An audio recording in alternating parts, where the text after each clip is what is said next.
Okay, thanks very much, Tim. So welcome everyone. I'm delighted that we've got Karen Edwards tonight because I've been visiting her school on a termly basis for 2 years and I've seen it really develop and grow into an outstanding school, which is what it now is officially graded as. She's incredibly dynamic and very welcoming, and if anybody's gets really gripped tonight, I'm sure she'd be happy to show you around the school. Karen's got an interesting background because she spent 16 years in secondary schools in various positions, ending up in SLT, but she's been a primary head now for about 11 years. First of all in Henley in a single form entry school, and now for the last 3 years she's been at the Heights, which is a primary school in Caversham near Reading. So Karen, you're very welcome, and if we go into your presentation, that'd be great. Okay. Well, thanks very much, Jeff, and good evening, everybody. It seems a little bit odd just speaking to what is obviously a red kite in front of me at the moment, but I'll hopefully some of what I'm going to say tonight may either make you smile or you might find quite helpful in your different journeys with your schools. So when Jeff first asked if I'd be happy to share my experiences about setting up a new school and working towards our first Ofsted, there were so many things that ran through my mind about what I could talk to you about. My experiences will probably have been or be very different to others, as I took up my position here before there was a site, before there were any pupils, and before there were any parents, let alone resources. But I think that there are a number of key things that have certainly helped us develop a happy school and community that is a place of really positive achievement for our children.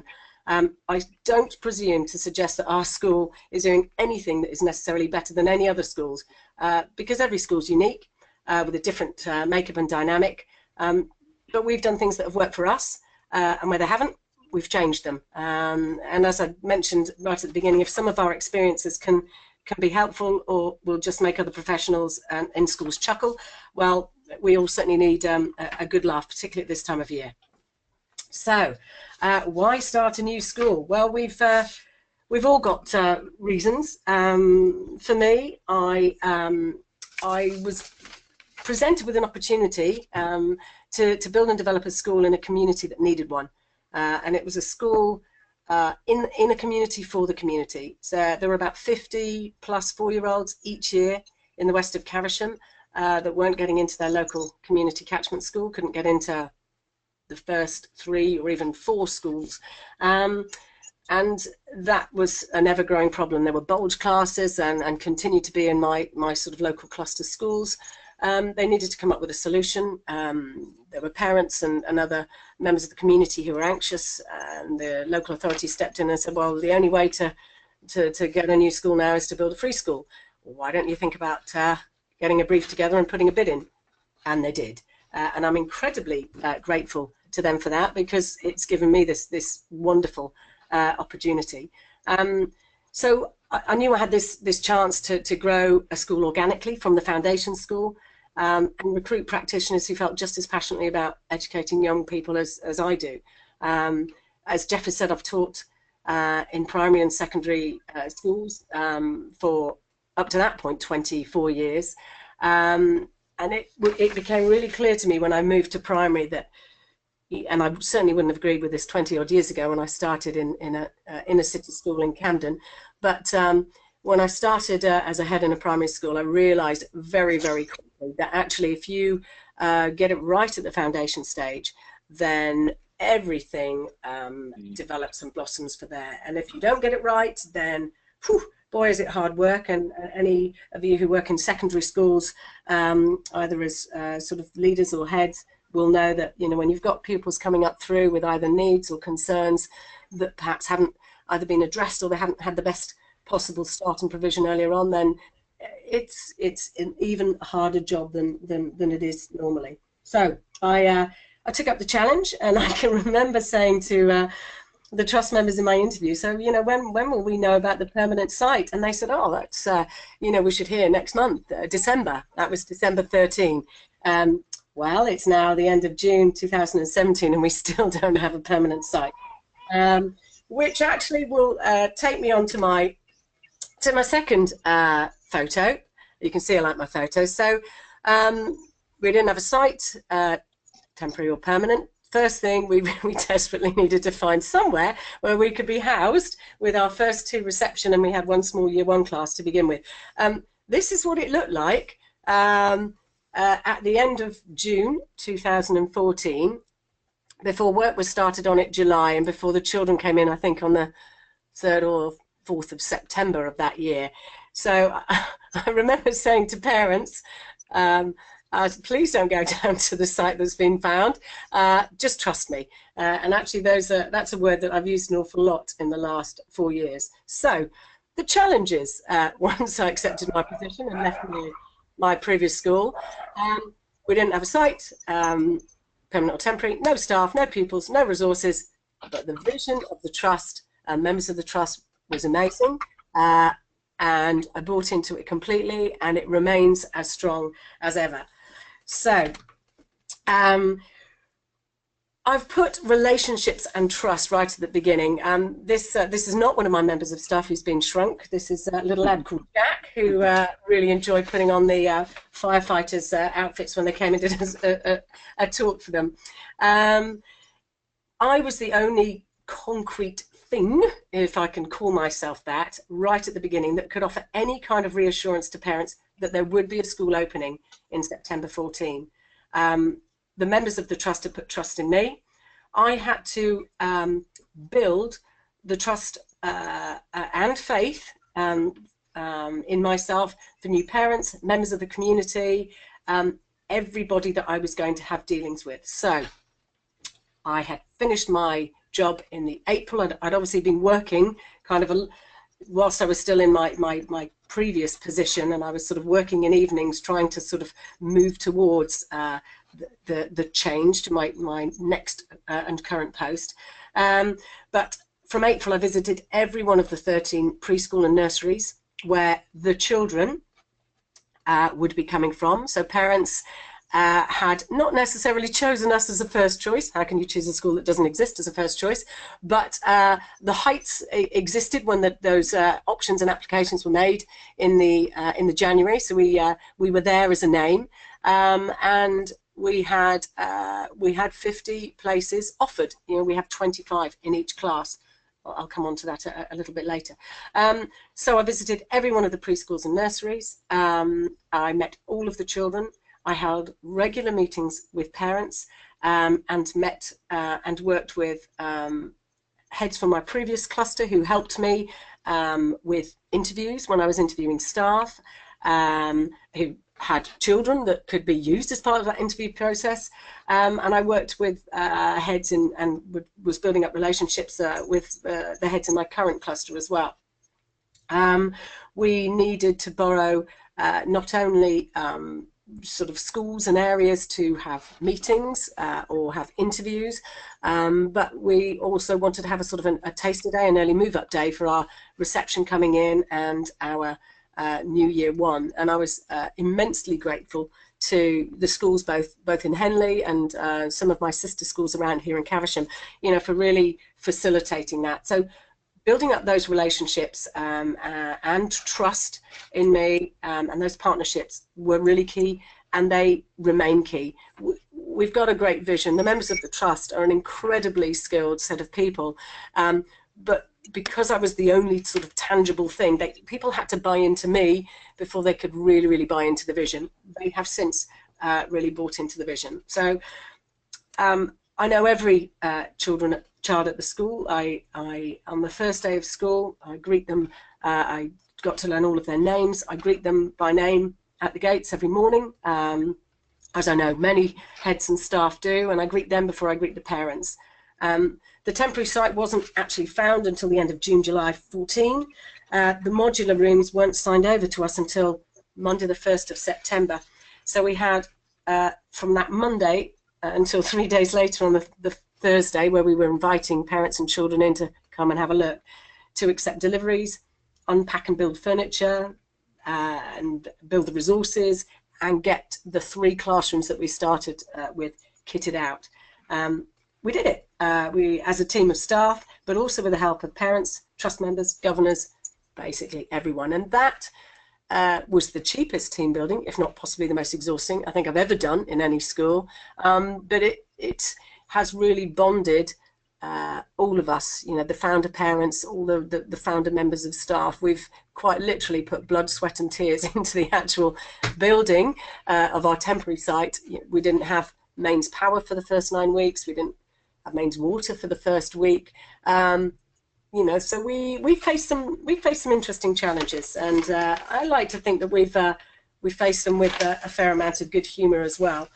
So coming on to I love this picture. Coming on to my next photo. This is a fair part of my team. You can see that clearly I was conned. I managed to lose the I'm a head teacher, get me out of here, but I think it was all rigged. But I put this photo up because right from the outset, I was mindful that there was going to be so much to do.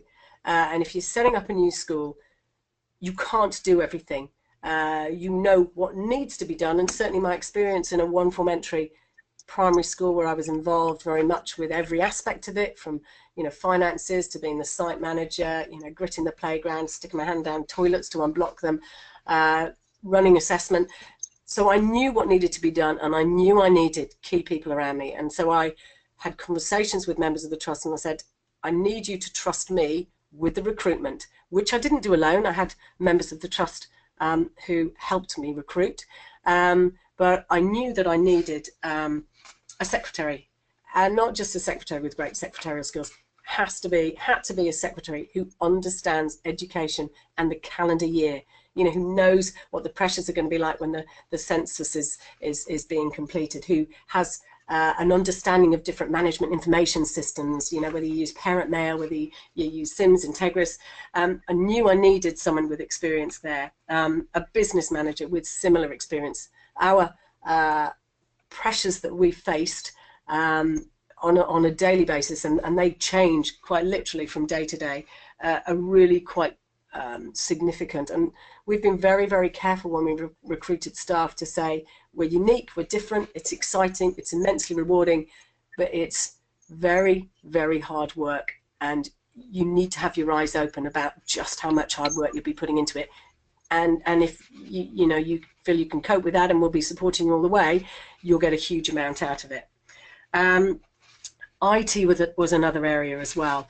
When you're setting up a new school, you have a core, you know, core amount of money that's granted. You've got your fixtures, fittings and equipment. You've also got a separate IT budget, and certainly the procurement for the IT company that was going to provide us with all of our IT was procured by members of the trust, and one member of the trust had a huge amount of experience in IT, but not educational experience. And so it was being suggested to us by this company that we needed to buy all this high-tech, this and this, all at the same time, and use our budget. Well, hang on a second, we all know, and I'm a bit of a dinosaur, but we all know that within a year or two, well, actually that's obsolete, and we'd just be throwing money away. So the IT technician who I'd used at my previous school, who freelanced, came on board, and he's still on board. He works in a number of schools. He probably saved us, within 3 meetings, he must have saved us about £70,000. That's massive. But unless you know and understand these different areas, well, how would you actually really know that? So in terms of building the team, and I mean, even before you start recruiting your teaching staff and your teaching assistants, those key people in different areas are crucial. And if you can get that right, it will make such a difference to you when all of the other pressures and things that you need to do are there. Because of course you've got to buy everything new. You need to resource everything and order everything, and it took not just days but weeks. And at first you're so excited, it's like Christmas. You're going through catalogues and go, oh my gosh, everything's new, how great is this? And then you're so sick to death of it that you feel like cancelling your own Christmas with your own family. And certainly when all the boxes appear and all of these resources, again, they're new, they look wonderful and fresh. I never wanted to see another cardboard box again at the end of our first week. So we needed a core group of people. So there was the building the team kind of behind the scenes, and then the recruitment of staff. And that's where it's so exciting to, to build a school of your own, because you get to cherry pick. You get to recruit staff that really do believe in what you believe in. And you know, we've all worked at different schools, and you go in either as a leader or as a teacher or as the head, and actually you've got people that actually don't like change, might not necessarily particularly want to be there, or who just will block different things, blockers we can call them, and that's really hard. And you know, if you can build your own team and everybody's involved in its development and growth, there's much less of it. That doesn't mean to say that, you know, you might not still have issues where people are tired and stressed and someone might say something you haven't thought through carefully, but I think that the bond that we have has been very different by us growing together and being able to sort of really, for me to be able to recruit people that I know, you know, want the things that I do. So building the team, absolutely crucial. So I'm sorry, I keep laughing at our own photos. They bring back memories. This is absolutely cool. Be flexible. Every day we say it is what it is, and there's always a solution. So the photo that you hopefully can see on the left, once they sort of raised the small site that we have and everything on it to the ground, and I've admitted to say that we are on a site of 0.4 acres, which is fine when you start with 61 children. We currently now in our third year have 169. In September we'll have 220, and if we don't move to the permanent site that we're getting closer to by September 18, we'll have 270 on less than half an acre. So we've had to be really creative. So the shot on the left is where they're sort of craning in one of the modular rooms built. Amazing, very different to when I was a kid and you had some kind of terrapins that if you kicked your foot would go through it. We're not allowed to call them terrapins, they're obviously modular rooms and modular classrooms now. We had just one block, so the picture on the right, we just had the lower block in our first year because they gave us 5 rooms because we were only due to be here for 2 years.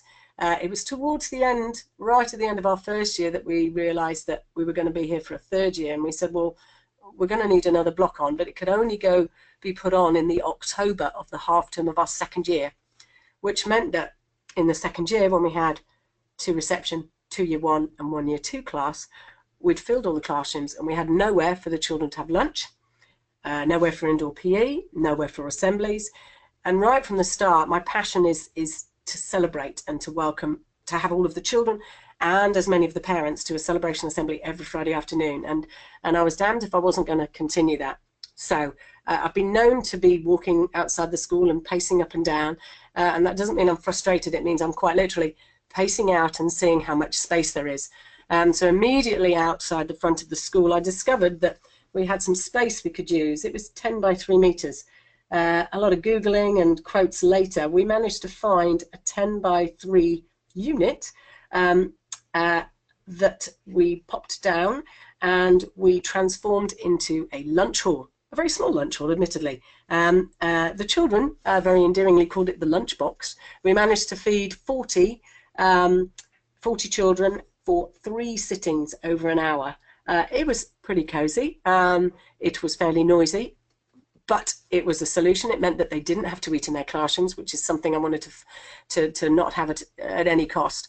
As far as the assemblies went, I visited local churches, ones that could be walked to, and they were lovely. And one church allowed us to walk down to them every Friday afternoon, and we walked the entire school down for the first 9-10 weeks of our second year and had our celebration assembly there and walked them back again. And parents of the very new reception said, oh, you can't walk these 4- and 5-year-olds. They've got little legs. I said, we'll just leave earlier. We did. They rose to the challenge. Some of the local residents found it quite enchanting. Some of the grandparents, not of the children, but who lived in local houses, would stand outside and wave at the children at the gates as we went past. So it worked. But every day we have to be flexible, and every day our parents have to be flexible because we have no parking on site, we have no playing field. We rely very heavily on the goodwill of local schools and the sister school, where we have a a gate onto their field, and we are allowed to use it on different afternoons and at different break times. Our local residents who never did have a school next to them, they all live in flats around us. We don't allow any parents to sort of park and drop off nearby, so it doesn't block any of them in. So it means that there's had to be a lot of compromise. But again, with open communication and everybody really understanding the reasons behind the need for that kind of flexibility and compromise, you know, most things can be worked through. We're having to find more creative solutions again for next year because of the large number of children. We will have to change our break times and where the children play completely, lunch times as well, and of course, you know, splitting children, splitting lunch times, if you've got a finite amount of staff, could mean that every single teacher was on break or lunch duty every day, and we can't have that either, because that, you know, that well-being of staff is absolutely core. So, you know, if you're finding that you are setting a school up, be prepared to be flexible. Being flexible and finding different solutions has not meant that we have compromised on the provision for or the well-being of children in any way, shape or form. That would never be acceptable to us. What we mean by that is just sort of think outside the box again, wherever you can, and you know, there's something else that can be tried, and there's someone else around there, I'm sure, certainly for us, who may be able to help or offer a solution or suggestion.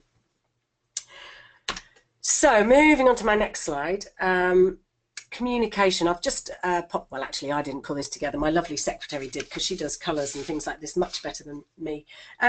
Communication, again, it ties in with relationships, and it ties in with a sort of flexibility of working and compromise that I've mentioned before. We communicate a lot with our parents, and I'm sure that a lot of the things that you'll see in front of you on this screen, you'll either be doing all of, some of, or you know, you've got lots of others as well. It's not an exhaustive list, but these are certainly the different ways that we communicate with and engage our parents, and that's something that has been absolutely key for us. So, you know, our parents have put a huge amount of faith in us. We've got their oldest children. It's their first children's experience and their experience of a primary school. So we're in an amazing position, and have been, to actually sort of educate and train our parents about what primary school life can be like, and we want to involve them and do involve them as much as possible. Now, for some teachers, that's quite alien. You know, you can go to some schools and actually parents, and I know it's trickier in secondary schools, having sort of been in secondary schools myself, but you know, parents want to be able to sort of help and support and know what's going on in their child's life. So, you know, if there is a portal that they can log into and go, wow, okay, these are the things that Rebecca did today, look at those photos, then actually, you know, they're feeling a lot more empowered, and you won't have the same comments coming back about, oh, well, I don't actually know what progress my child is making. We send a weekly newsletter home every week. I know Jeff probably gets bored to death of them when they ping through into his email box on a Friday. We give all sorts of information to parents celebrating what the children have done during the week, and it kind of sums up what's sent out at the beginning of the week. Our class teachers send out just a bullet point one-pager to parents at the beginning of the week. It's a parent planner saying these are the kind of things that we're hoping we'll be touching on throughout the week, and we might have a bullet point about sort of maths. It might be that, you know, they're focusing on time, or in their pirates topic they are looking to write, you know, do some research and write a factual report about pirates. And parents, the feedback from parents has been really positive. They've said, you know, we've got a real feeling and understanding about what's happening in the school, and it's really helpful. And those parents, we've got a lot of working parents, you know, some of them they can't get into the school, so if they can pop on the website, if they can look in their emails and read the planners, then again they feel a lot more a part of it. We do parent consultations twice a year, and an annual report at the end. We do Watch Us at Work.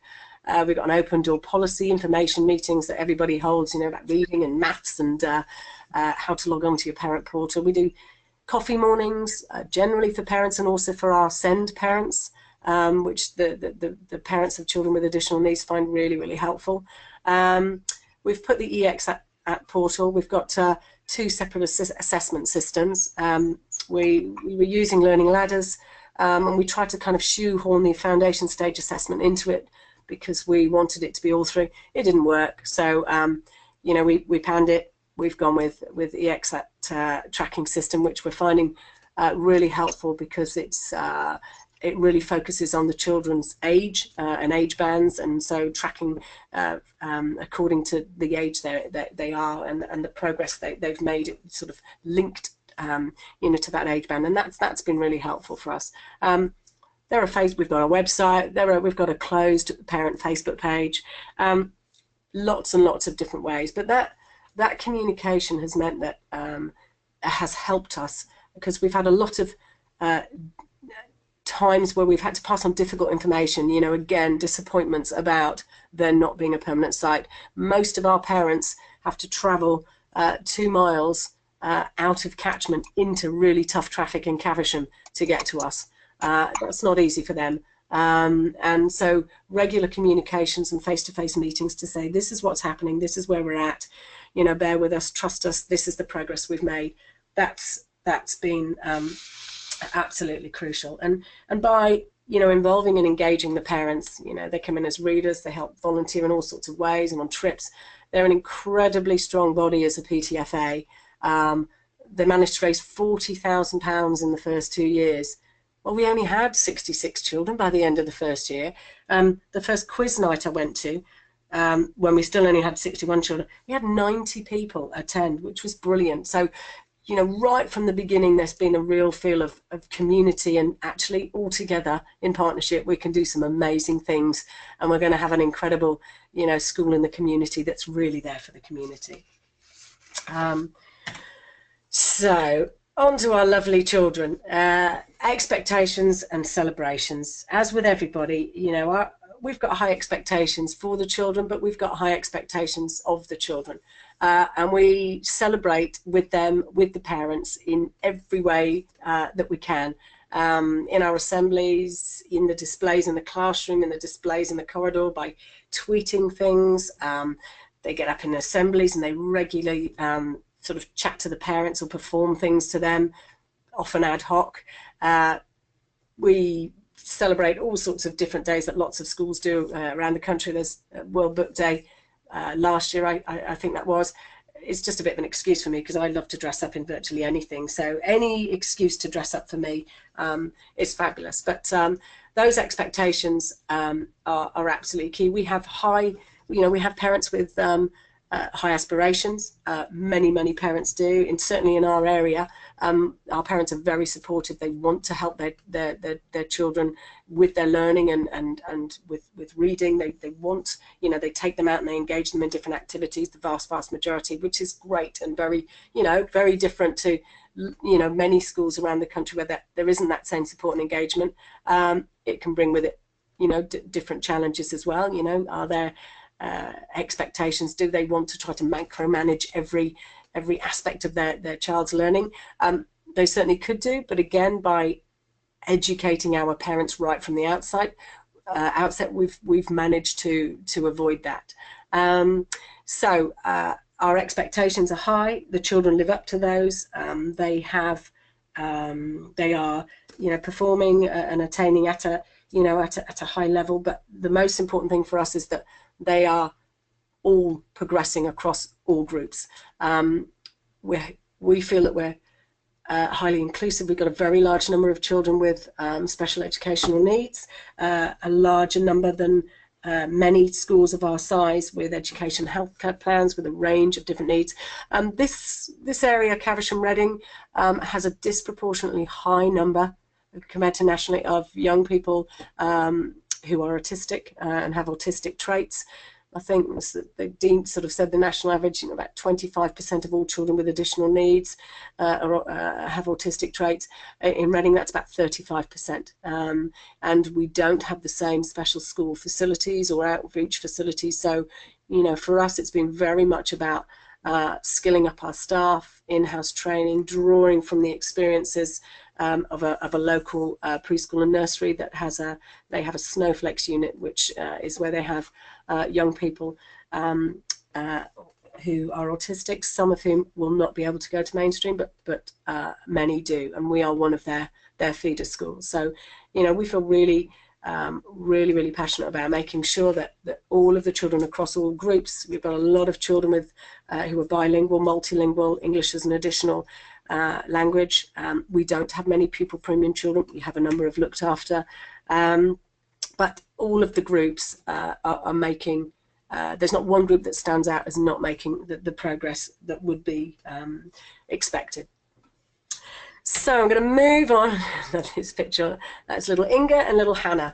I've put review, and if it's not working, change it.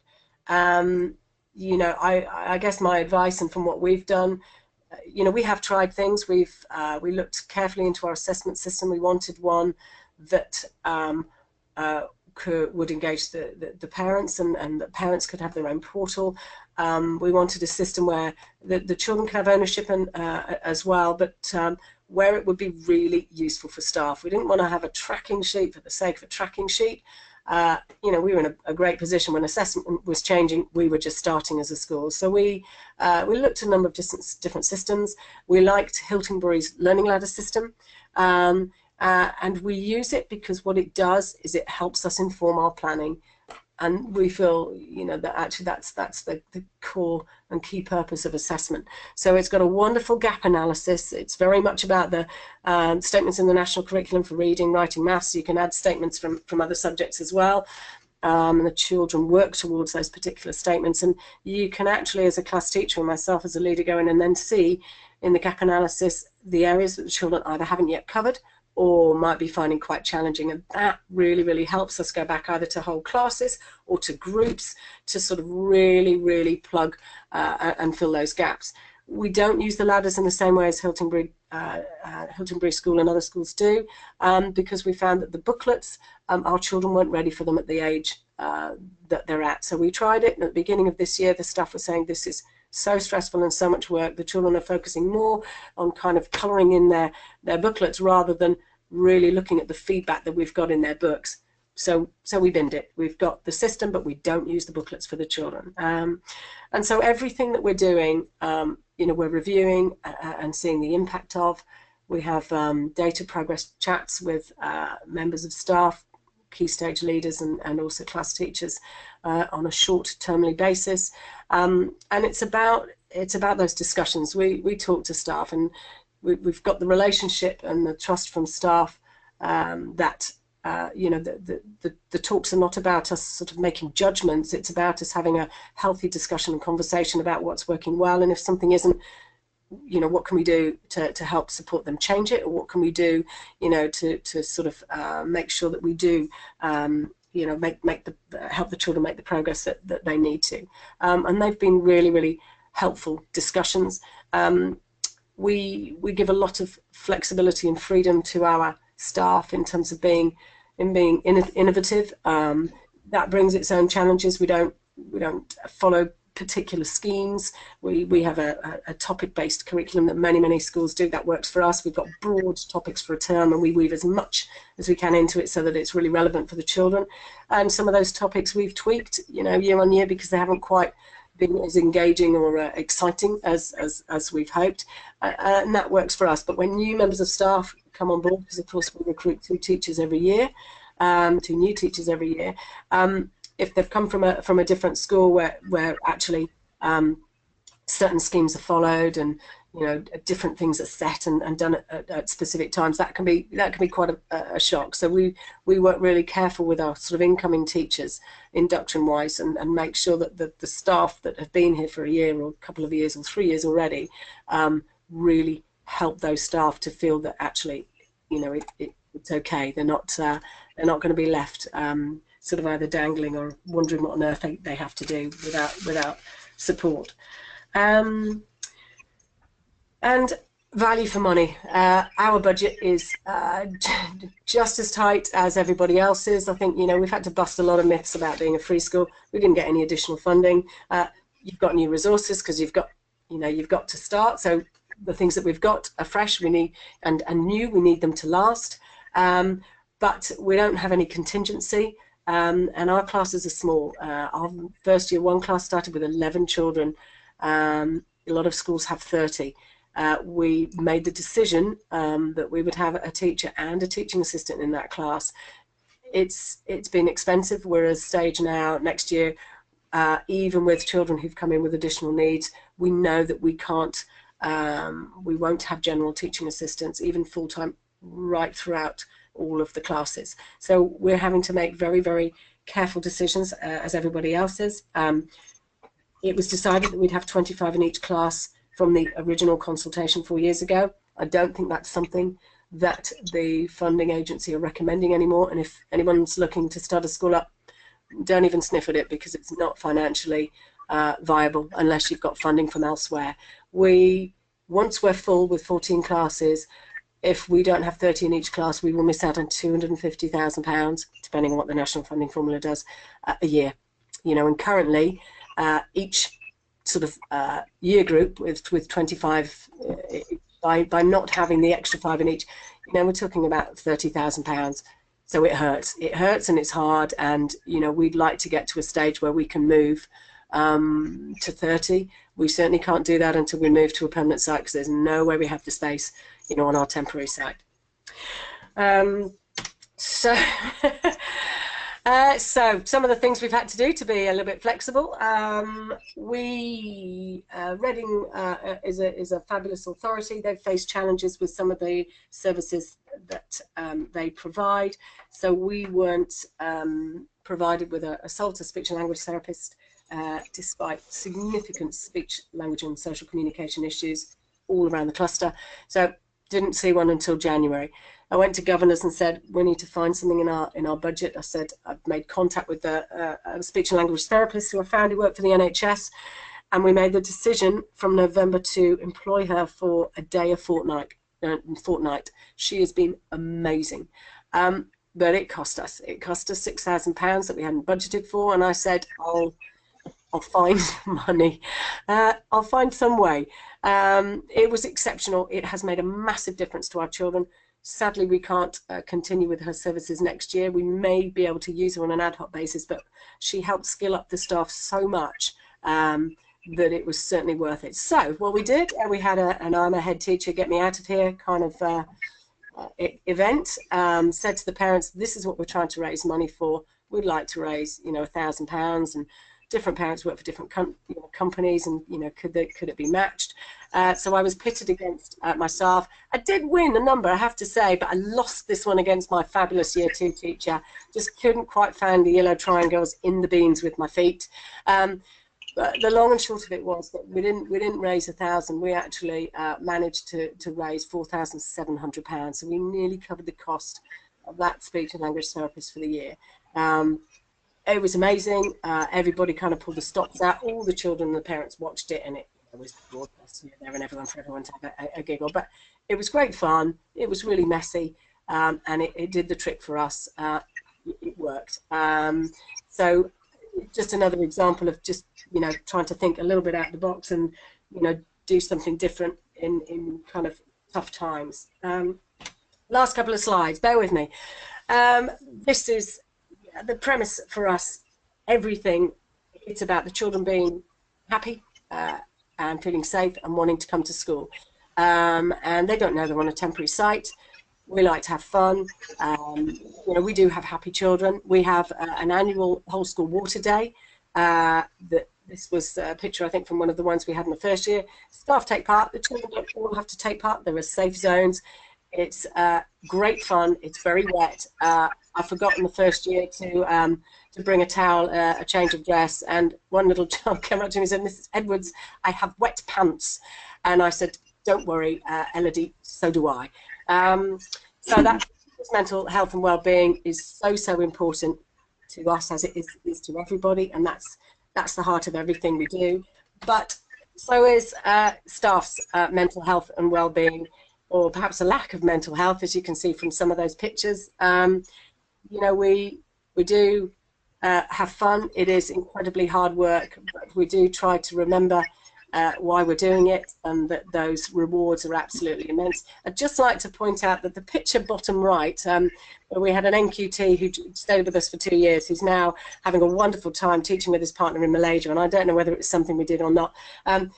The bike in the tree, there was a little bit of rivalry going on between him and my husband, who both supported different rugby teams, and unbeknown to me, my husband managed to walk past the office window before the children arrived on April Fool's Day, and he managed to get the bike up the tree, tied up the tree without any of us noticing, which I was pretty impressed at. And that was Niall actually trying to retrieve his bike safely from the tree. I hadn't written a risk assessment for it, so you know, I'd be quite happy for you not to show it too widely, she says. But those are, you know, the photos kind of give you a flavour of how we are as a team of staff, and that. You know, we enjoy everything we do, and the blessed are the curious. That was a card that was sent to us by our governors, who are an amazing group of people, after our Ofsted, and that was a card that they actually sent to staff. And I thought that it would, you know, it would be lovely, you know, to share that with you, because it sums up really what we're about as staff, and certainly what we hope, you know, for the children. So that's it from me. I kind of whittled on and touched all sorts of things. I hope some of it has been helpful. It's hard to kind of get a real flavour of our school. We're always happy to show people around. I'm always happy to have a telephone, you know, conversation with anyone if anyone wanted to ask any specific questions that may not sort of come up, you know, in the next sort of number of minutes. Jeff? Okay. Well, that was really comprehensive, Karen. Thank you very much indeed. Really interesting, and I really like the slides, and there's a lot of good humour that you've obviously really enjoyed the last 3 years. Tim, are there any questions from people watching? Just a couple here. How do you think you and the staff will cope when the pace of change slows down? Will you miss the adrenaline? I don't think there's ever going to be a lack of adrenaline, because things are changing all the time in education, aren't they? So sorry, can you still hear me? Yeah. Yeah. So we will be, I think we'll be just fine. It's, you know, and actually a slowing of pace at some point in the future, which won't be for some time to come. Who knows? Who knows? There are always different things that we're going to be able to tackle. You know, we may have gotten outstanding. We're not a, you know, we've got so much to do to develop and improve. So yeah, we're going to be very, very busy for as long as the school, you know, continues. Good. How, as a free school, how do other colleagues react to that?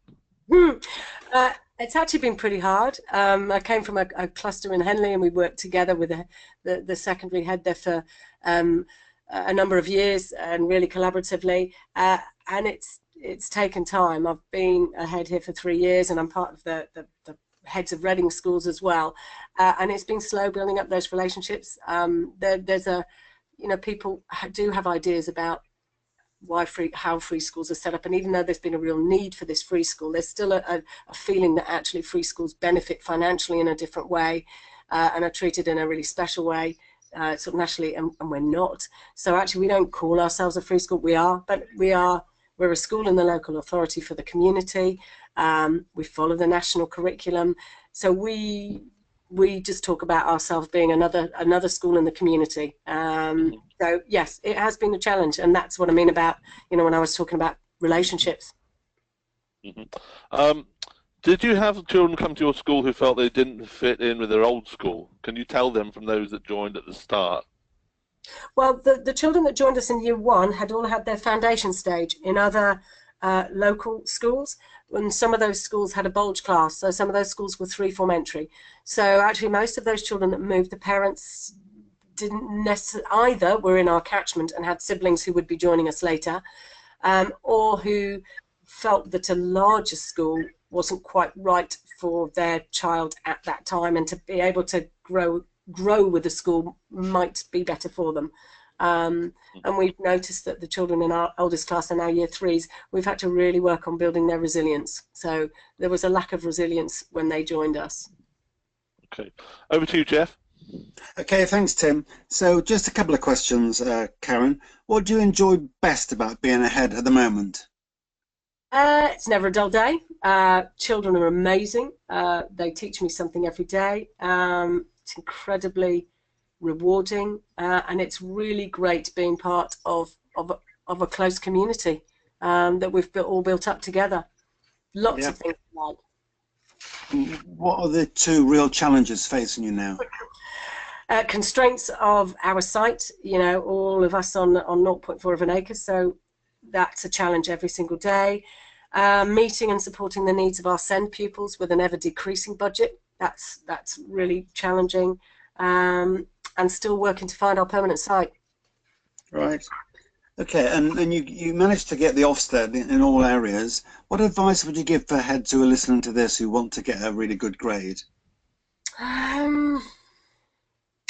Don't leave anything to chance, and try to tie it all in together.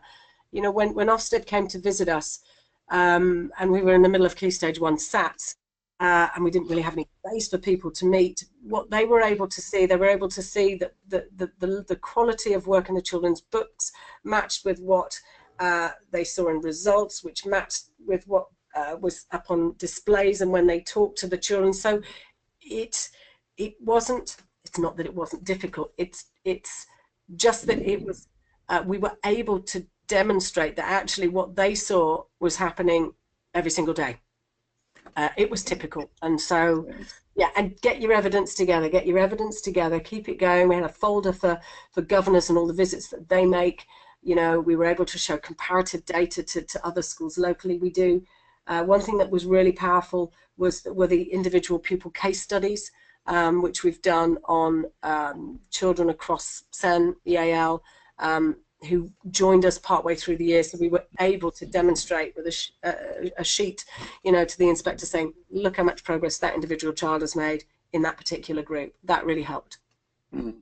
Okay, Karen, thanks very much indeed. You're really kind, and I think we've all learned a lot from that. Over to you, Tim.